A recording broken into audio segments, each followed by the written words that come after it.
Good evening, everyone. Keep an eye on the sound because I am losing my voice. As I sit up here, as my whole team isn't here, but as they're over on the sides, we all are taking in how special it is to take in the practice energy that's been building these past 2.5 days. And I'm reminded of the Buddha in the prelude, actually, to the Anapanasati Sutta, describing a time in a large monastery where many monks, nuns, and students were gathered. The Buddha praises the depth and the sincerity of the community and gives an overview of the many kinds of practices being undertaken, including the wisdom teachings, which I'll also do in a minute, the overview, and various kinds of teachers with less advanced students were working together in small clusters like practice meetings. They were discussing and practicing the Dharma, and as the Buddha walked the grounds, he was gratified. He said, "I am well pleased." It was so beautiful to see the Sangha practicing together and learning with such intention and zeal, conviction.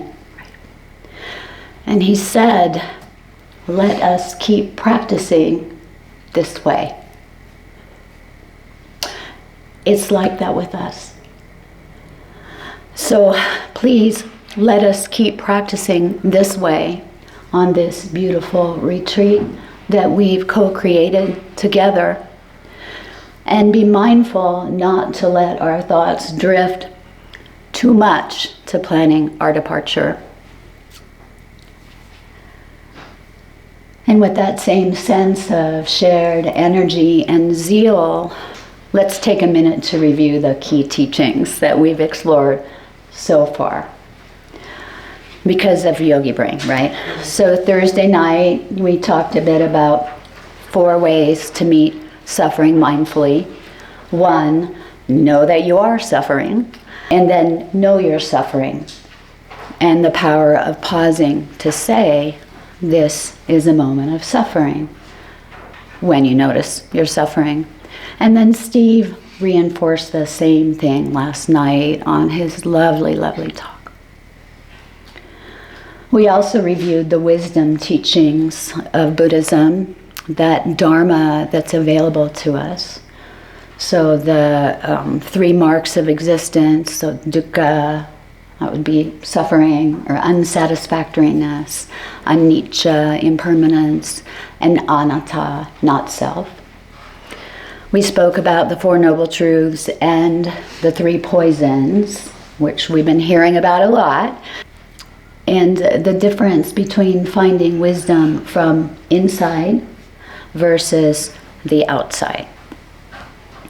And then we looked just a tiny bit at the 12 depressing links of dependent arising. Remember Sam, our friend, right? That interconnected chain of causes and conditions that begins with ignorance, gives rise to suffering and eventually old age and death and the rebirth again, assuming that there is reincarnation. But in the liberative version, we proceed through the steps of wholesome qualities, which each one is triggered by the other, all beginning with suffering, not ignorance. Right? And in that liberative version, conviction is the springboard toward the development of wholesome states. And the process of cultivating these wholesome states of mind and heart can make all forms of compassion more accessible. You may have been noticing some compassion showing up today, especially after Steve's talk last night. And the overarching themes have been using investigation to recognize hindrances, such as craving and aversion, sleepiness, restlessness, and doubt, 3 of which are the poisons, so that we can prepare for the development of wholesomeness. And then we saw the direction, the connection between practicing the hindrance practice and subduing or transforming the poisons. When we practice with the hindrances, it helps us to recognize the poisons while we're sitting. And then we practice cultivating those antidotes while we're sitting so that we can bring that process to our daily life. And then we've also been working with nurturing conviction as a starting point to our formal practices, right? How's that been going? Yeah, getting a sense of it, maybe.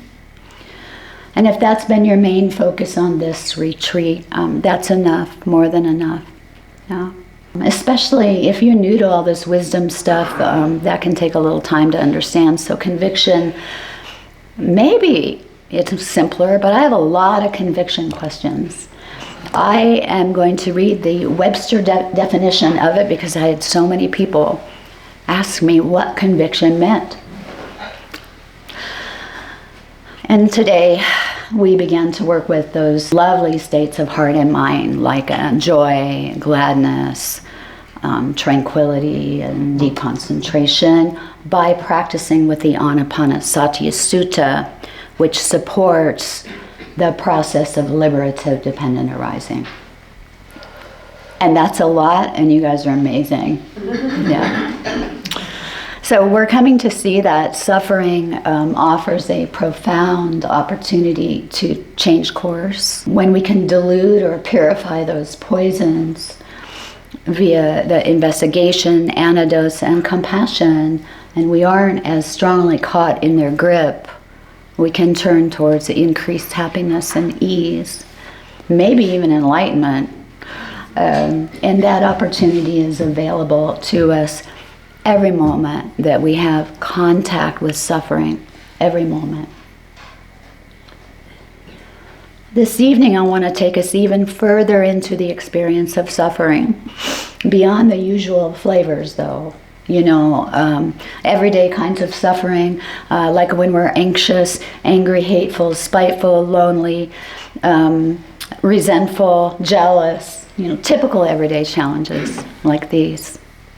So I'm talking about a more enduring period of struggle, where one might be despairing, lost, hopeless, confused.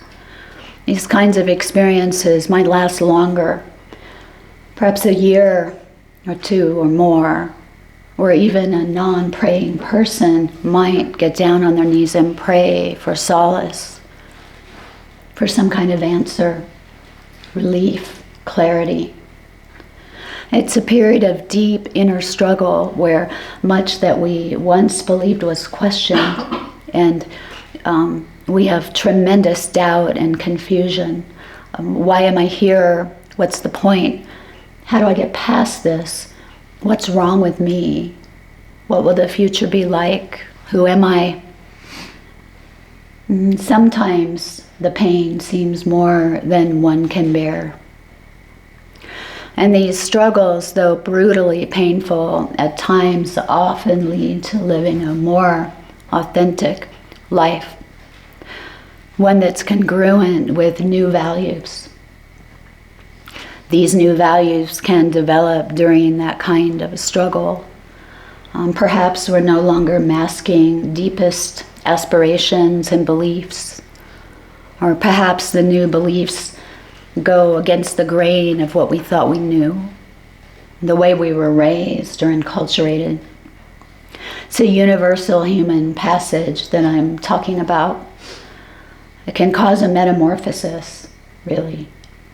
When we face such a long, maybe-ish term struggle, there's an invitation for us to come into wisdom far beyond the kind of understanding that we had before the journey. And a little caveat here is that these enduring episodes of struggle don't have to be as intense or devastating as I'll be talking about this night. It is a continuum. Right? This kind of long-term, spiritually challenging journey is often referred to as the dark night of the soul. Does anybody feel that they've lived something like that? The phrase was originally coined by St. John of the Cross, a Spanish Christian mystic. He wrote about his journey through darkness to light. He describes an episode of profound spiritual crisis and struggle. He writes about it using the metaphor of night. O night, thou was my guide. O night, more loving than the rising sun. O night that joined the lover to the beloved one, transforming each of them into the other. He's referring here to the merging with God in his form of spirituality. So for St. John of the Cross, the darkness is a catalyst and guide toward deeper wisdom, ultimately reunion with the source of life and love in his religion. Right? But our first impulse when things are so very dark and painful is to turn on the lights. Right? We don't like the confusion that walks that darkened path with us. We're terrified of the unknown. We resist it. It becomes the enemy, and what we resist persists. Right? It's part of the problem, and it slows the journey.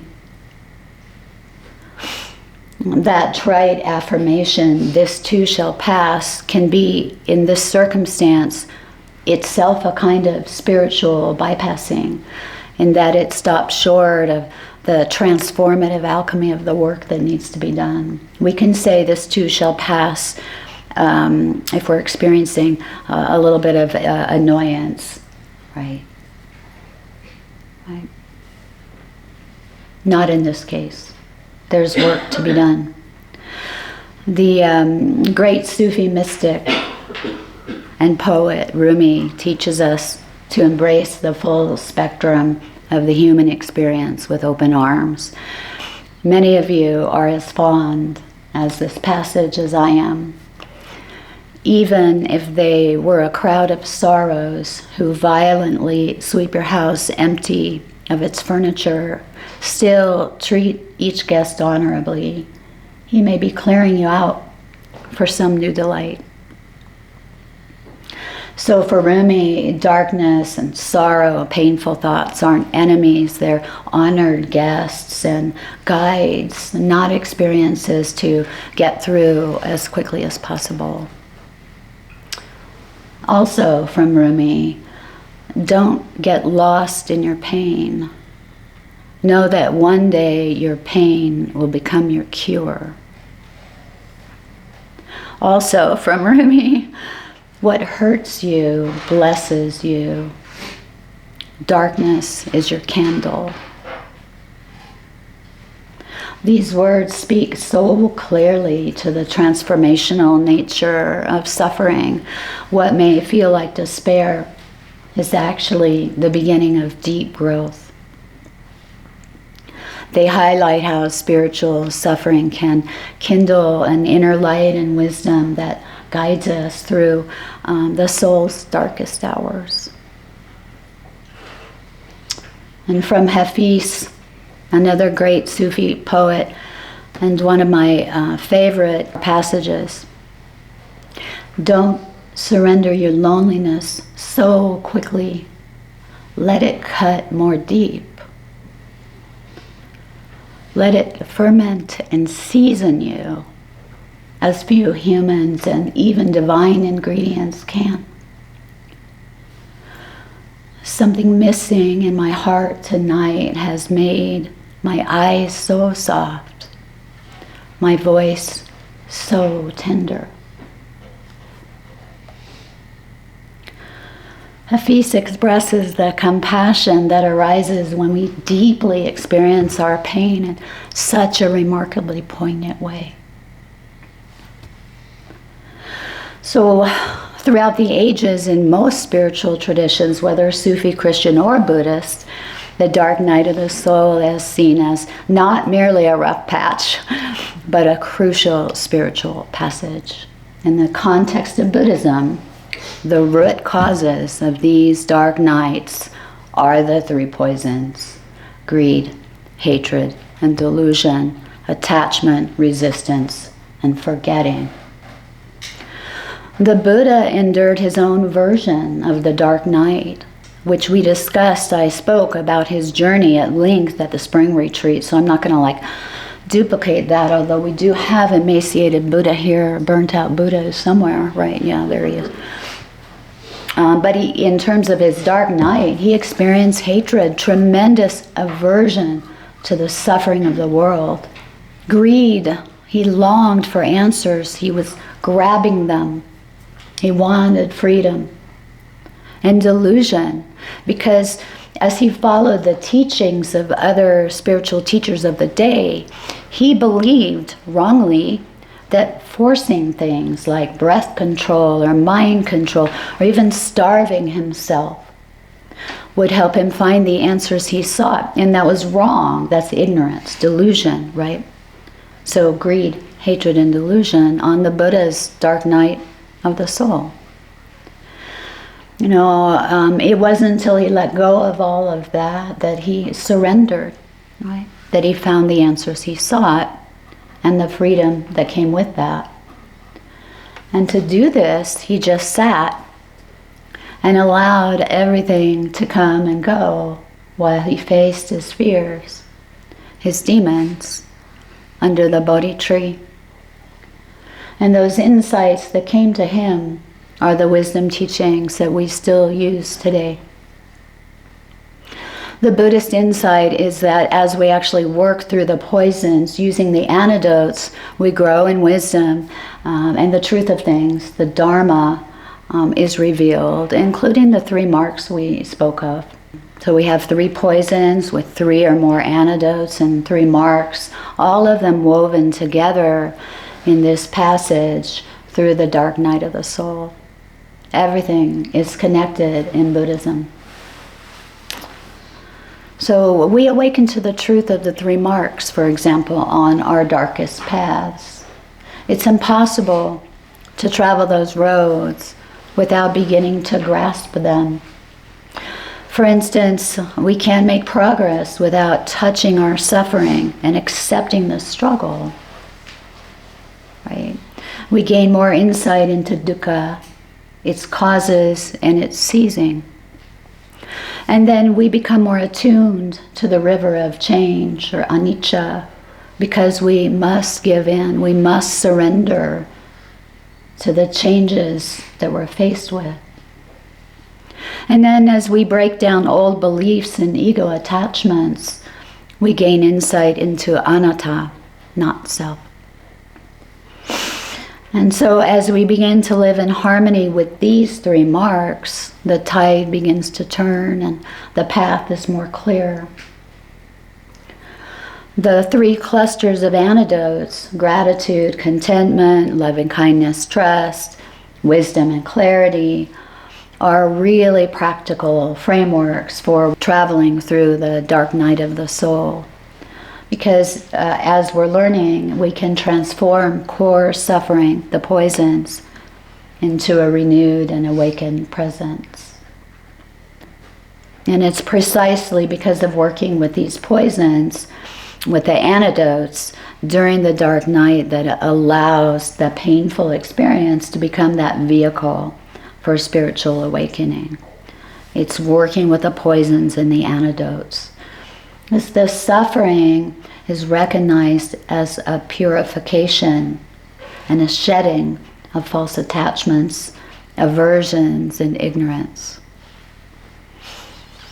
And when we shed those false attachments, there's a rebirth of clarity and compassion and joy that's independent of external conditions. which is very different because much of the time our feelings of contentment are related to what's happening around us.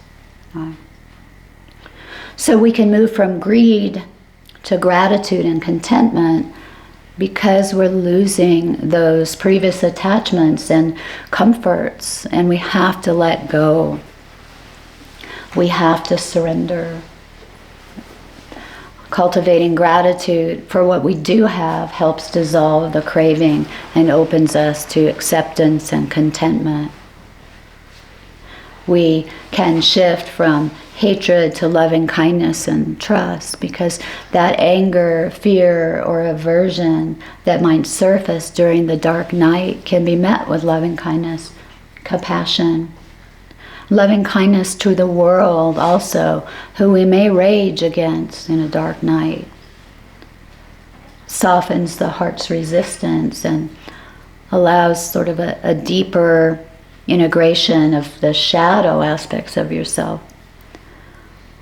And finally, we have to shift from ignorance to wisdom and clarity. The confusion and ignorance that cloud the dark night are relieved by meditation, mindfulness, study, working with a teacher. Right? There's no way around that if you want to get through the dark night. And there are some common patterns or hallmarks that tend to emerge during these profound times of difficulty, and you may recognize some of them from your own experiences. Inner crises and suffering, so feeling cut off from meaning or guidance.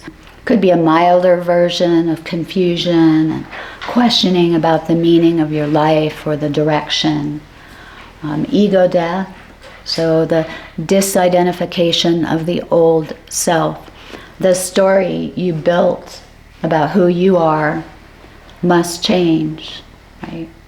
Space is made for a more authentic self that's congruent with new ideas and beliefs. You could come face to face with your shadow self. It's a part of ourself we may have denied or suppressed or repressed, neglected. It could be fears, traumas, unresolved emotions, or just parts of ourself that we despise.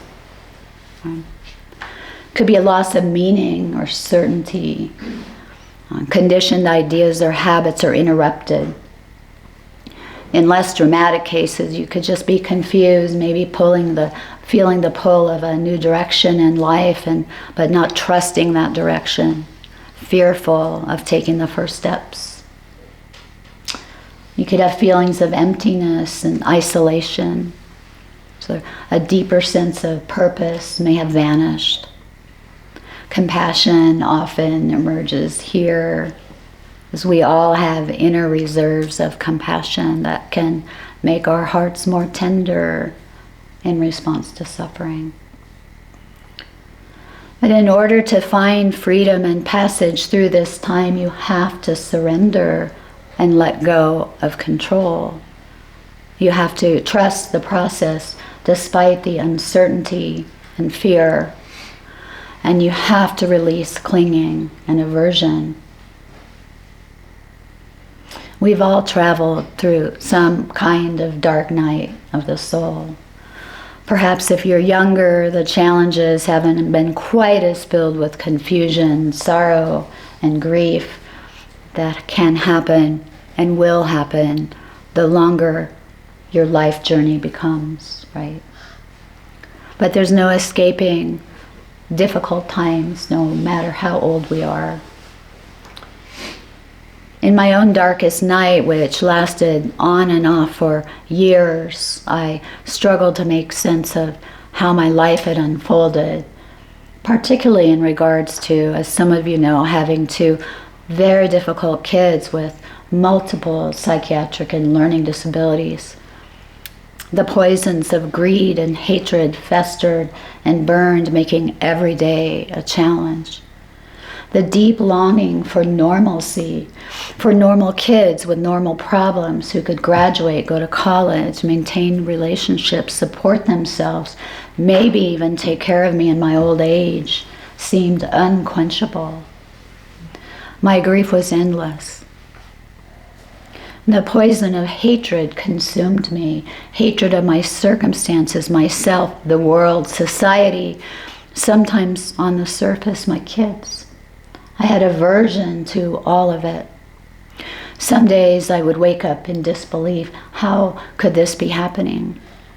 It wasn't part of the plan. My plan was to have an incredibly happy, intact life with kids who thrived. And I thought somehow at the ripe age of 35 that all of that was in my control. And I didn't have ready access to the Dharma or teachers.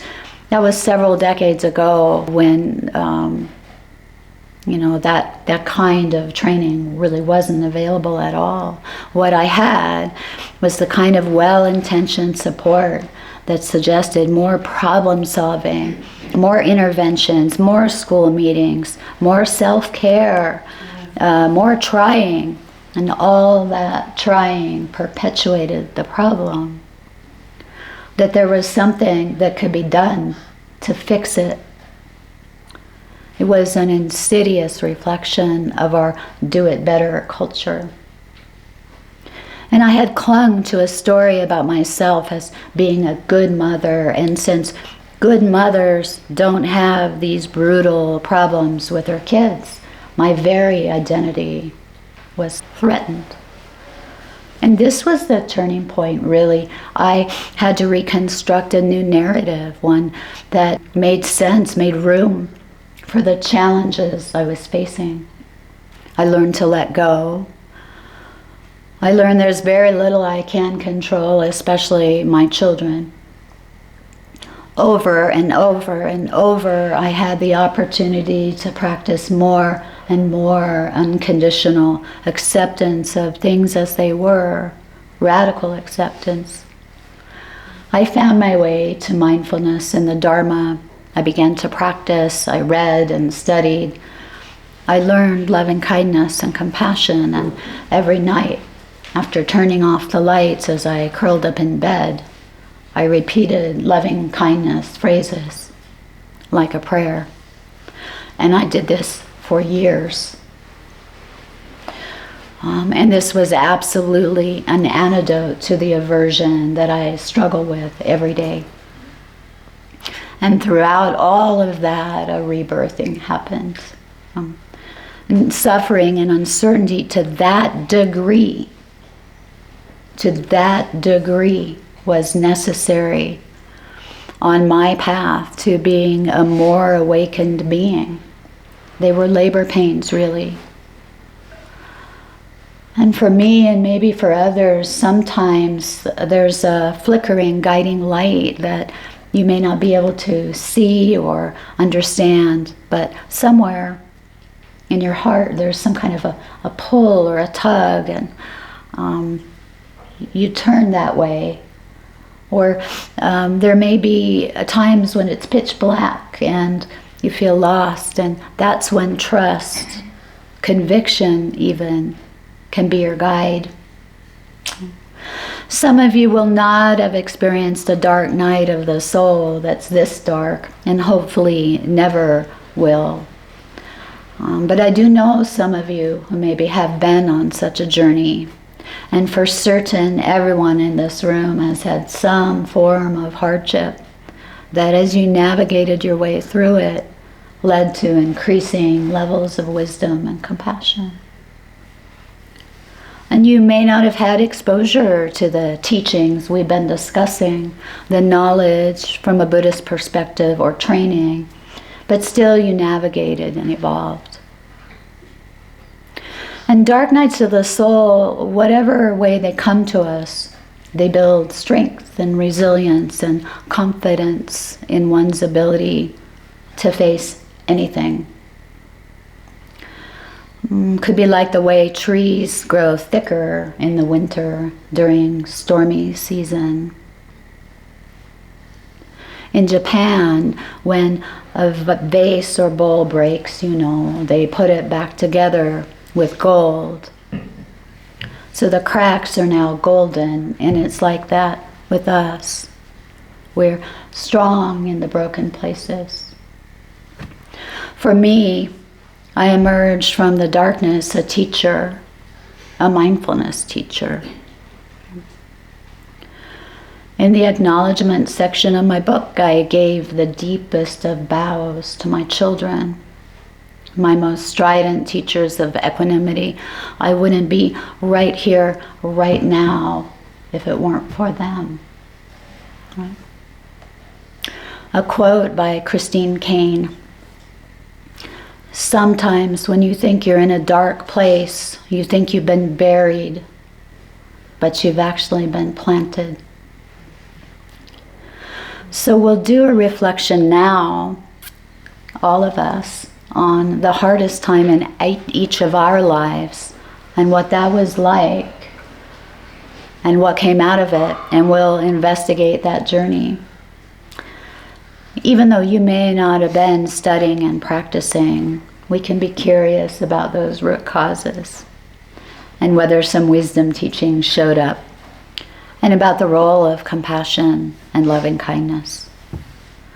A caveat, though, as we consider bringing up a hard thing, let it not be a situation where there's severe trauma that hasn't been processed and worked through. Please don't select that particular thing this evening. And of course, as we do this reflection, if something comes up that's higher up on that scale, choose a soothing path, such as self-compassion right now, yeah? And leave me a note.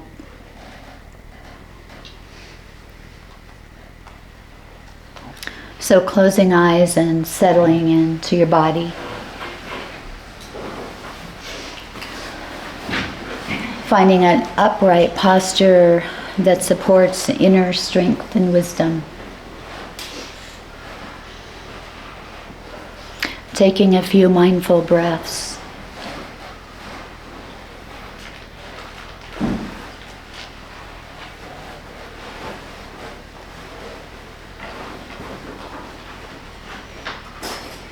And taking a moment to bring some conviction into awareness in one of the ways you've been cultivating.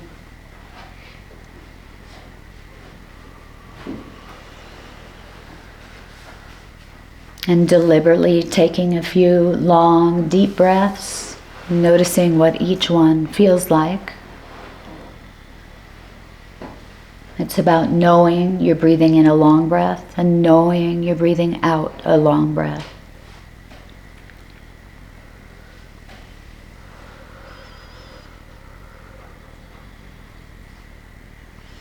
And allowing your breath to naturally become shorter and shallower.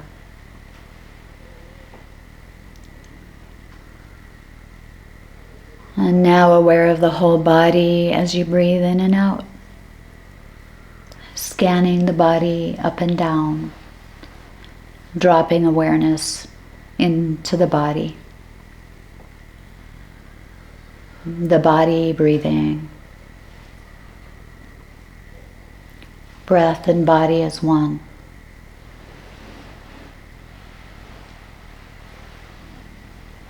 And now relaxing the body, let it be more and more tranquil. And noticing how this process prepares the body and the mind and the heart for deeper work. Relaxing the body.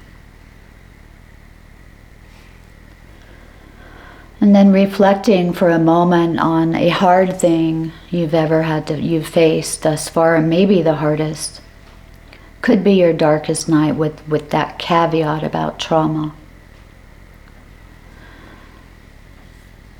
And recall the circumstances of that difficult time, the progression of it all, the theme of the beliefs and thoughts and emotions that were ongoing over that time. And the body, how did the body feel? See if you can recall.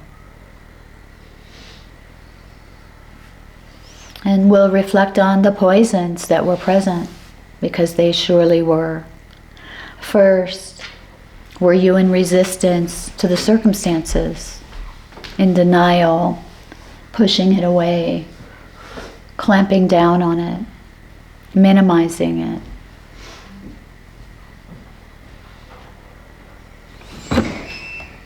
And these are all responses to that poison of hatred.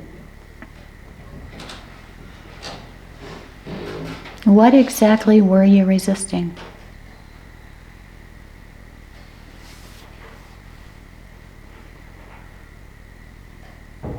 And what else?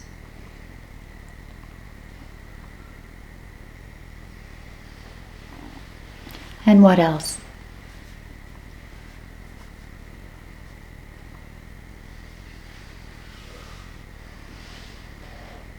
An antidote to hatred, as we spoke about yesterday, is the opposite of it. Kindness. So spend a few minutes now repeating metta phrases to the you from back then. May I be safe, may I be happy, may I be at peace. Or the phrases that you nurtured with Steve last night.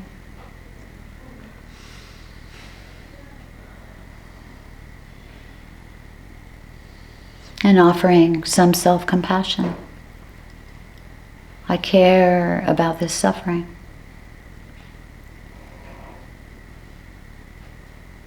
And then notice your thoughts, emotions, and body now. Has anything changed? Just noticing. And then greed. Was there greed, clinging, wanting, attachment? Maybe outdated ideas and beliefs or norms. So was that part of the pain of the experience? What were you clinging to exactly? Lifestyles, relationships, dreams, status quo. So antidotes to clinging are acceptance, contentment, being grateful for what you do have. And when we remember impermanence too, one of those marks, it's much easier for us to be grateful for what we do have. So then we tend to cling less for something that we don't have. So send some gratitude to the you back then. Gratitude to what you did have. Because you did have something. And remembering that the third poison is ignorance. Essentially not knowing that the cause of all suffering is clinging. And do you think during that time you were aware of this? Oh, I'm clinging, and that's causing my dark night of the soul. Was that available to you? Right? And thinking back on the other wisdom teachings, the fact of dukkha, that we can't avoid it. There are joys and sorrows in life, and you can't just have the good. Were you living in harmony with dukkha at the time? Meaning not resisting it. Fully accepting it as part of the whole of life. And the third mark, anatta, or not self. Did you recognize how identified you were to your thoughts, beliefs, and emotions? Did you recognize that selfing? The antidote to ignorance in the Dharma is wisdom, which is gained via study, working with a teacher, retreat time. And thinking back on that time, did you have access to these beautiful and liberating teachings? Or did you perhaps find your way to sources of wisdom within yourself that you didn't know was there? Or find your way to a mindfulness teacher, a guide, a therapist?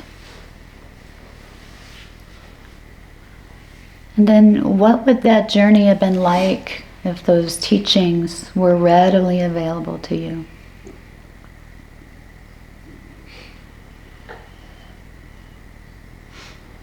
Did compassion play any role in helping you find your way through the experience? And if not, what might have happened if you knew how to practice self-compassion?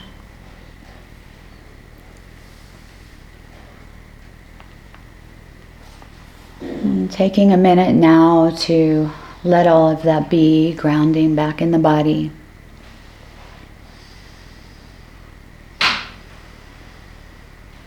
Maybe placing hand on the heart, offering those phrases of care that you nurtured last night.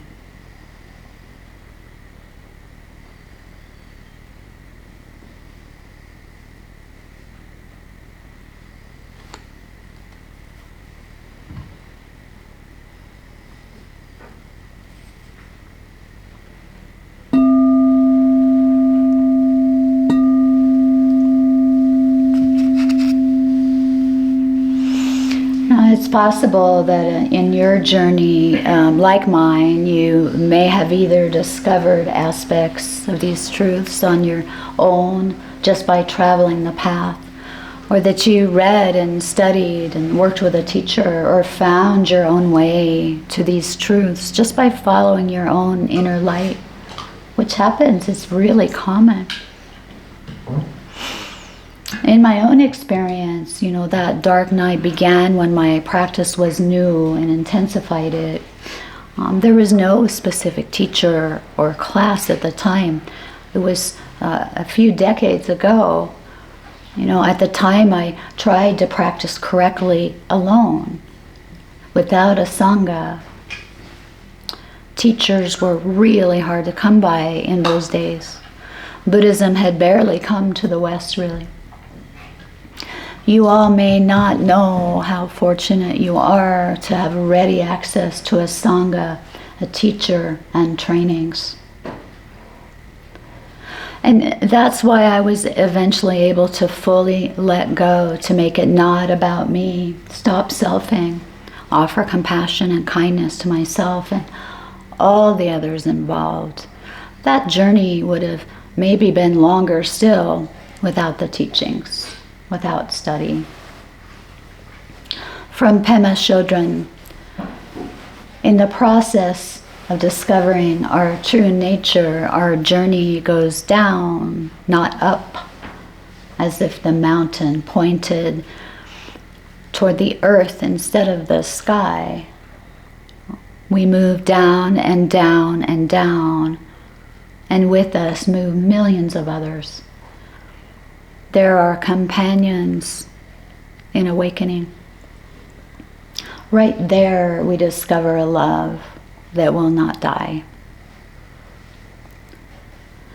In our journeys through dark nights, whatever form they take, whether they're long and difficult or less so, they ultimately strengthen us, as we said, allowing the beauty of that broken place to shine.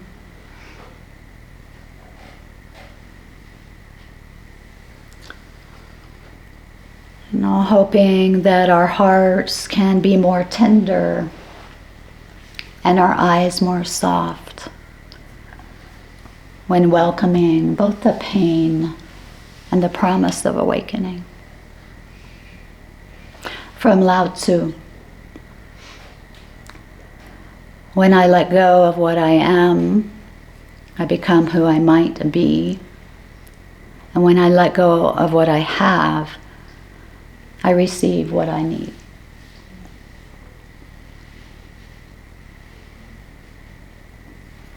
Let's sit for a moment.